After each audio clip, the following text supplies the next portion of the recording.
Learn English through story.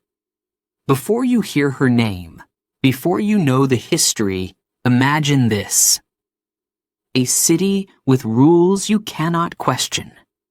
A bus with seats you cannot choose. And one ordinary woman sitting quietly. About to change everything. This is the story of Rosa Parks. Chapter 1. A Child in a Divided World.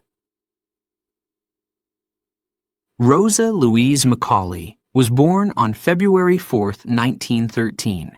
She was born in Tuskegee, Alabama. The world she entered was already divided, not by walls, but by rules. In the American South, segregation was normal.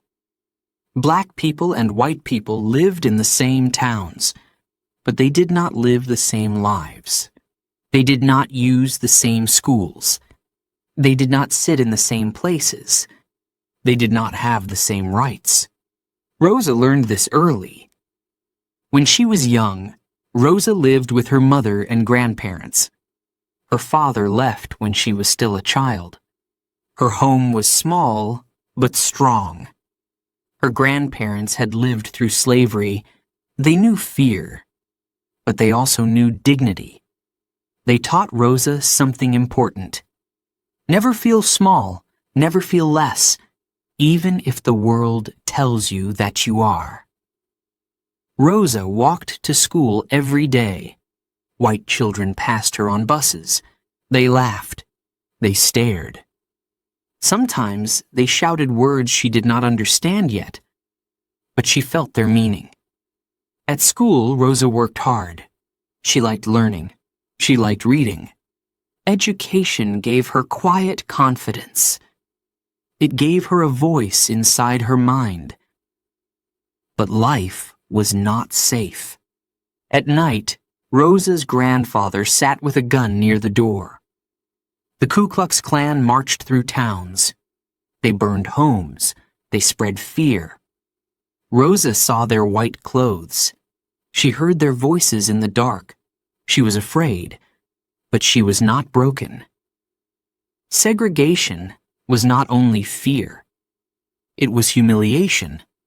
Signs everywhere said, white only.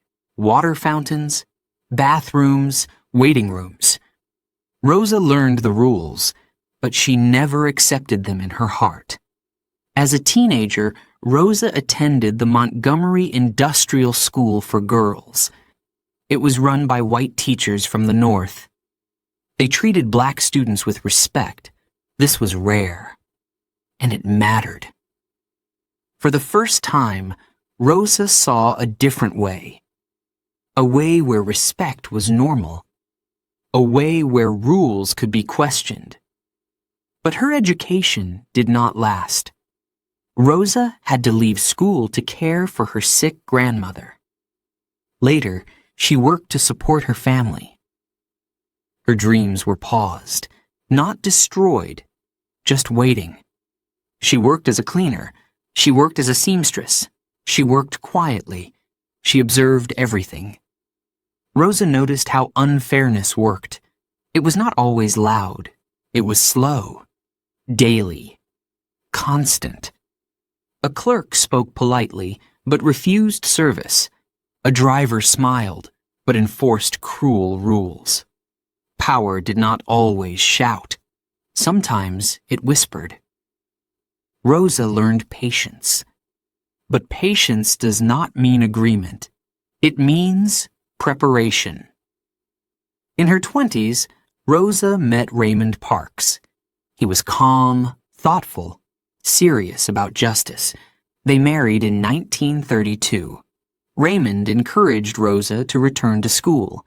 She did. She finished her education. This was unusual for a black woman at that time. And important. Education sharpened her thinking. It gave her language for feelings she already had. It helped her understand systems, not just moments. Rosa was not loud. She was not dramatic, but she was steady. She began to understand something deeply. Injustice survives when people accept it as normal. Change begins when someone refuses, not with anger, but with clarity. By the time Rosa became an adult, she was not naive. She had seen fear. She had felt humiliation.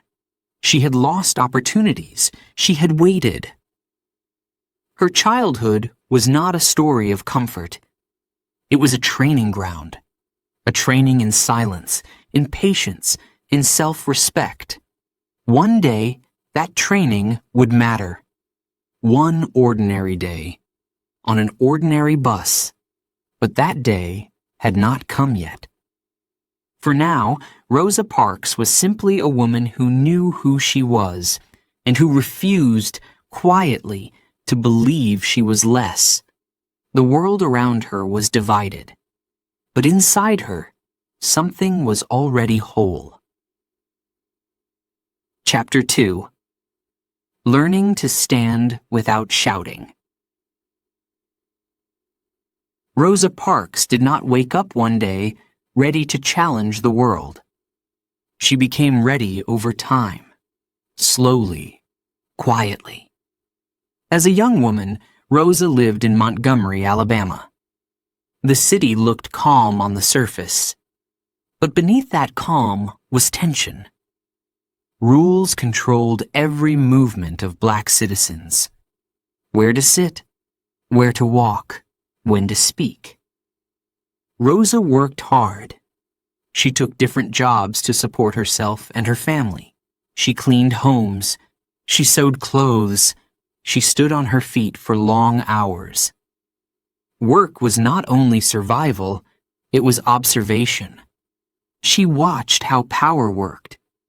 She noticed how some people gave orders without raising their voices. She noticed how others followed, even when the rules were unfair. This taught her something important. Loudness is not the same as strength.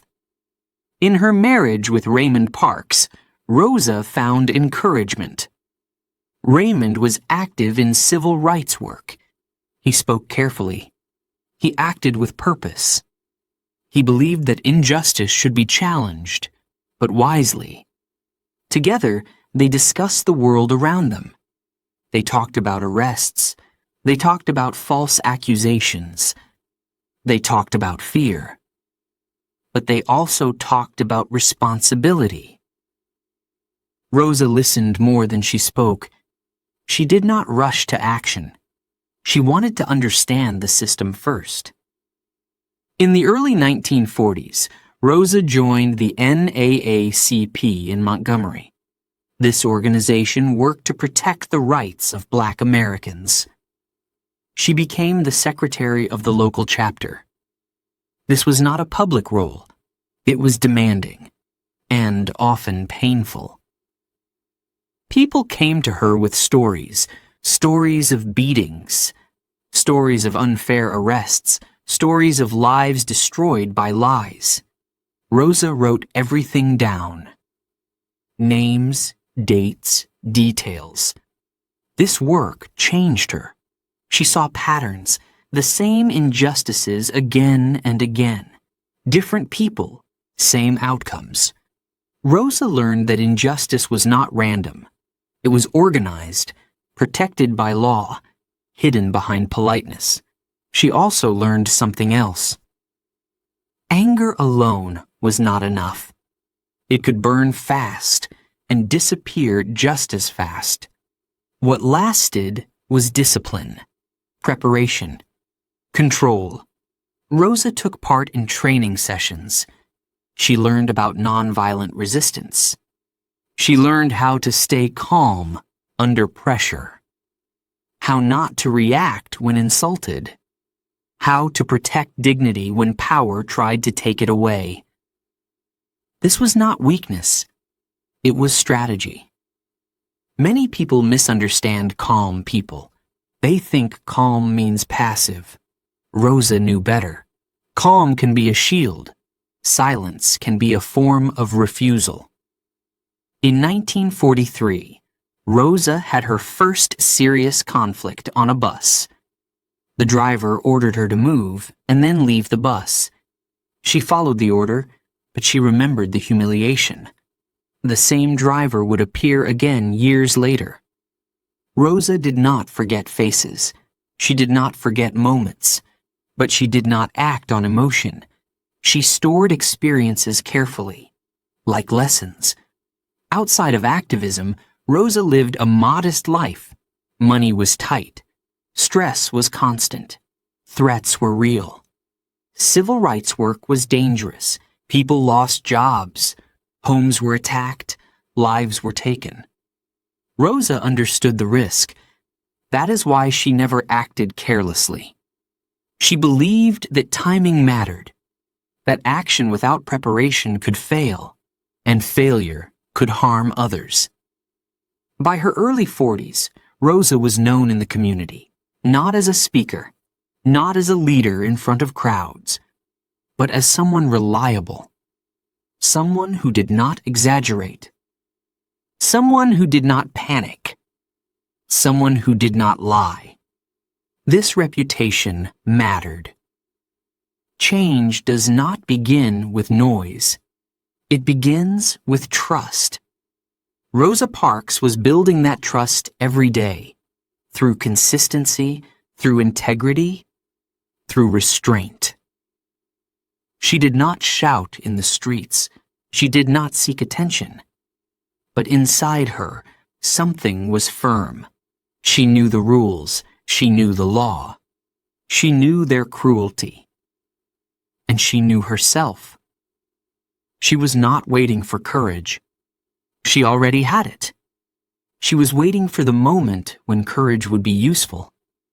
That moment was closer than anyone realized. And when it came, Rosa Parks would not need to shout. Chapter 3. Quiet Work for a Loud Cause. Rosa Parks did not fight injustice in public at first. She fought it in small rooms, with paper, with notes, with patience. Her work with the NAACP became more serious in the 1940s. As secretary of the Montgomery chapter, Rosa handled records and reports. This sounds simple. It was not. People came to her with broken voices. They came after arrests, after beatings, after threats. Some were afraid to speak. Others were angry. Most were tired. Rosa listened to them all. She wrote down facts carefully, names, times, places, what happened, what was said, what was done. Details mattered. Without them, injustice stayed invisible. Many cases involved black men accused of crimes they did not commit.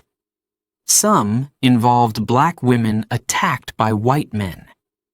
The law rarely protected them. Courts often ignored evidence. Rosa saw this again and again. One case affected her deeply. A young black woman had been assaulted. The attacker walked free. The victim carried the shame alone. Rosa did not cry in public, but inside, something hardened. She understood that silence protected the wrong people, and that speaking required proof. This work was exhausting. Not physically, emotionally. At night, Rosa went home with heavy thoughts. She wondered how long injustice could continue. She wondered how much pain a person could carry. Still, she returned every day. In 1944, Rosa traveled across Alabama to help with investigations. She entered small towns where fear lived openly, where white power did not hide. She stayed calm. She asked questions politely. She wrote everything down. This was dangerous work. Black activists were followed, watched, threatened. Rosa knew she could be arrested at any moment, or worse. But she trusted something stronger than fear. Preparation. She believed that facts could challenge lies, that records could expose patterns. That truth, written clearly, could not be erased easily. Rosa was not chasing headlines. She was building foundations. In 1955, she attended a training session at the Highlander Folk School. There, she studied social justice and equality. She discussed strategies with others. She listened. She reflected. At Highlander, Rosa felt something new. Not anger, clarity. She realized that her quiet nature was not a weakness. It was an advantage. Movements need many roles. Some speak, some organize, some prepare the ground. Rosa was a preparer. Back in Montgomery, the city felt tense. Segregation laws were still strong. Bus drivers held power. Police supported them. The law was clear and cruel. Black passengers were often humiliated, ordered to move, forced to stand, removed from buses. Rosa saw this daily, not as news, as routine. Many people asked why no one challenged these rules. The answer was simple. The cost was high. People who resisted lost jobs, lost safety, lost peace. Rosa understood this cost better than most. She had documented it. But she also saw something else. The community was changing. People were more connected, more aware, more ready. Rosa sensed this shift. Not in speeches, in conversations, in quiet frustration. She did not rush ahead of it. She waited. By late 1955, Rosa Parks was not an accidental activist. She was experienced, educated, prepared. Her work had taught her control. Her training had taught her discipline. Her life had taught her limits. She knew when to speak and when to remain silent. She also knew that systems do not change by themselves. They change when someone interrupts them. Quietly, clearly, without confusion. Rosa Parks was ready to interrupt. She did not know the exact moment. She did not plan a dramatic scene. But she knew this. When the moment arrived, she would not move. Not because she was tired, but because she was certain.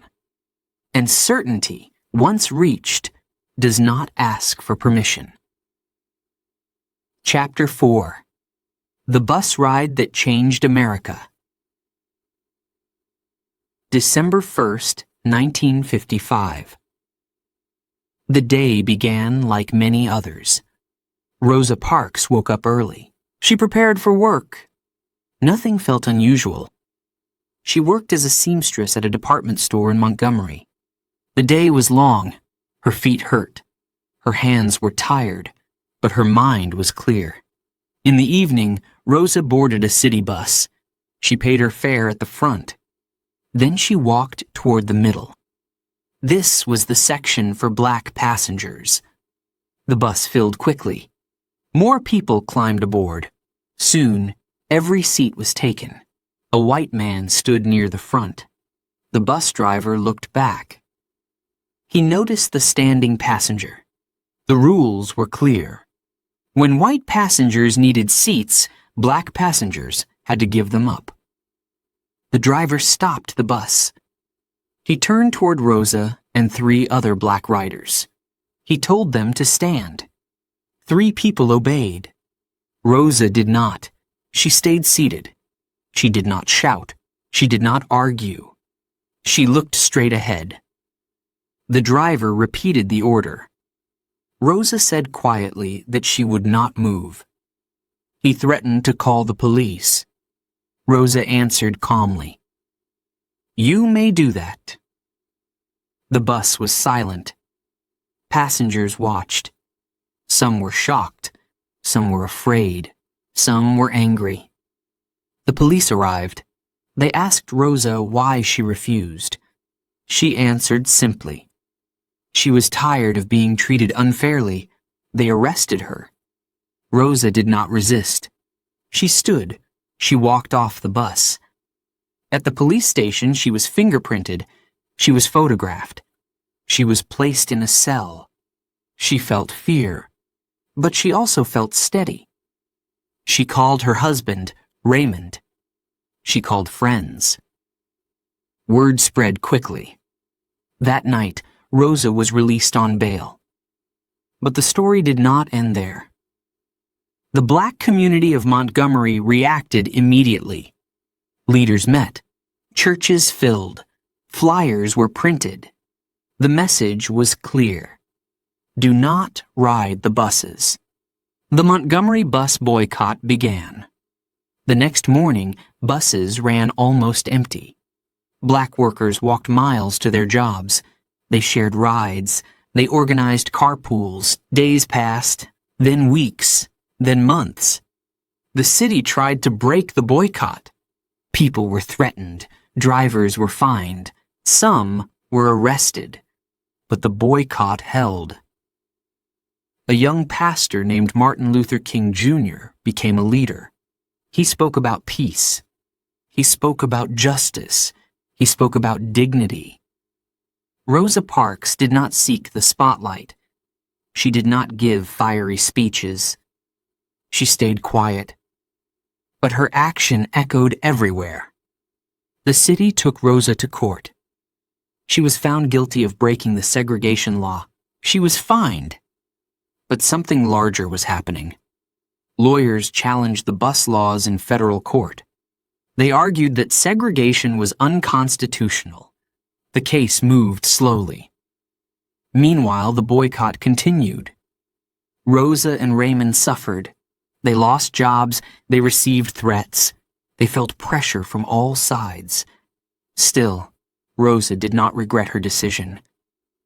She understood something important. This moment was not only about her. It was about the system she refused to support. On November 13th, 1956, the Supreme Court made a decision. Segregation on public buses was illegal. The boycott ended. People returned to the buses. But something had changed. The rules were different. And so were the people. Rosa Parks returned to a bus. She sat where she chose. The ride was quiet, but its meaning was loud. One seat, one refusal, one moment. It showed the world that courage does not always march. Sometimes it sits, and when it does, history stands up to listen. Chapter 5. A city that refused to move. The boycott did not feel heroic at first. It felt hard. It felt endless. After Rosa Parks' arrest, Montgomery changed overnight. Buses still ran, but many seats stayed empty. Not because people disappeared, because they chose to walk. Men walked to factories before sunrise. Women walked to clean houses across town. Children walked to school with tired legs. Rain fell. Heat burned. Feet hurt. Still, they walked. The city believed the boycott would fail quickly. Officials thought people would give up. They were wrong. The black community organized carefully. Churches became meeting places. Cars became shared resources. Drivers volunteered their time. Routes were planned. Schedules were printed. What looked simple from outside was complex inside. Every day required coordination. Every mistake had a cost. Police watched closely. Cars were stopped. Drivers were fined. Insurance was questioned. The goal was clear. Break the system. Create fear. force people back onto the buses. But fear did not win. At night, churches filled with voices. People sang. They prayed. They listened. Martin Luther King Jr. spoke often. He reminded people to stay peaceful, to stay disciplined, to stay united. Rosa Parks usually sat quietly. She did not lead meetings. She did not control plans, but everyone knew why they were there. Her name traveled far beyond Montgomery. Newspapers wrote about her. Radio stations spoke her name. Rosa did not feel proud. She felt exposed. Threats arrived. Phone calls came late at night. Letters warned her to stop, to disappear. She did not respond. Money became a problem. Rosa lost her job. Raymond lost his too. Support came from friends and strangers. But life was unstable. This was the price of refusal. Some people asked a hard question. Was it worth it? Weeks passed, then months. Winter came. Cold mornings, long walks. Still, the boycott continued. The city tried new tactics. They raised bus fares. They arrested carpool drivers. They accused leaders of crimes, but unity held. The boycott was not perfect. People argued. People felt tired. Some doubted. But they kept going. This was not about buses anymore. It was about respect. For many black citizens, the boycott was the first time they felt collective power. Not anger, power. They were not begging for kindness. They were demanding fairness, quietly, firmly. Rosa Parks watched all of this with mixed emotions. She was proud. She was worried. She was tired. She never expected this scale. She never planned a movement. She simply refused to cooperate with injustice. Now, the city was forced to look at itself. National attention grew. Journalists arrived. Photographers followed leaders. The story spread across America. Montgomery became a symbol. Behind the scenes, lawyers worked. They challenged the segregation laws in court. They argued that forced separation violated the Constitution. The case moved slowly. Courts do not rush for justice. Meanwhile, people kept walking. Parents worried about their children. Elders struggled with long distances. Some people lost jobs. Yet, they stayed committed. The boycott lasted 381 days. More than a year of pressure. More than a year of discipline. Finally, in November 1956, the Supreme Court spoke. Bus segregation was illegal. The decision arrived quietly. No celebration at first, just relief. The city was ordered to change. The buses had to integrate. The boycott ended. On the first day back, people boarded buses carefully. Some sat in front. Some sat in the middle. Some watched nervously. There was tension. There was silence. But there was also dignity. The city had refused to move. And because of that, the law was forced to move instead. Rosa Parks did not celebrate loudly. She understood something important. Winning a case does not erase pain. Changing a law does not change hearts overnight. But it proves something. That ordinary people acting together can bend a system that seems unbreakable. And once that truth is known, it cannot be forgotten. Chapter 6: Victory, Cost, and Exile. The law had changed. But life did not become easier. When the bus boycott ended, many people expected relief. They expected celebration. They expected safety. Rosa Parks expected none of these. The Supreme Court decision was a victory for justice. Segregation on buses was illegal. The rule was gone. But the anger remained. White resistance did not disappear with a court order. It shifted. It became quieter, more personal. Rosa returned to daily life in Montgomery. She looked for work. She was rejected, again and again. Employers knew her name. They knew her face. They did not want trouble. Raymond Parks faced the same problem. Their home felt smaller, tighter. Phone calls came at night. Threats continued. Fear followed them into silence. Rosa had become a symbol. But symbols do not pay rent. Support from the movement was limited. Money was scarce. Stress was constant. This part of the story is often ignored. History celebrates moments. It forgets consequences. By 1957, Rosa and Raymond made a difficult decision. They left Montgomery. They moved north to Detroit, Michigan. They hoped for safety. They hoped for work.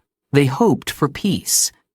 Detroit was different, larger, faster, colder. But discrimination existed there too. It wore different clothes, used different words. Rosa worked as a seamstress again. She cleaned homes. She struggled. She did not become wealthy. She did not become powerful. She became tired. The movement continued without her in the spotlight. New leaders emerged. New battles began. Rosa watched from a distance. Some people expected her to lead again. Others expected her to disappear. She did neither. In the 1960s, Rosa became active in local struggles in Detroit. She spoke against housing discrimination. She supported black youth. She attended meetings. She remained committed, but she remained careful. She understood the cost of attention. In 1965, Rosa began working for Congressman John Conyers. She served as a secretary and assistant. This job gave her stability. For the first time in years, she felt secure. She worked there for more than 2 decades, quietly, effectively. She never lost her values. She never softened her beliefs. But she refused to become a performer. As the years passed, Rosa Parks became famous. Schools taught her name. Books told her story. Movies simplified it. The world called her a hero. Rosa felt uncomfortable with that word. She knew she was not special in her suffering. She knew many others had resisted before her. Some paid higher prices. Some lost their lives. She worried that her story was becoming too easy, too clean. The image of a tired woman on a bus was safe. It did not threaten power. The truth was less comfortable. She was a trained activist. She was prepared. She was deliberate. And she paid for it. Even in later years, Rosa faced violence. In 1994, she was attacked in her home. She was robbed. She survived. The world praised her legacy. But she still lived with vulnerability. This contradiction never left her. Victory does not protect you. History does not feed you. Symbols are admired from a distance. Rosa Parks understood this deeply. She never asked for pity. She asked for honesty. Change has a price. And that price is often paid quietly, long after the cameras leave. Rosa Parks did not regret her choice. But she never pretended it was easy. Her life after the bus ride was not freedom. It was endurance.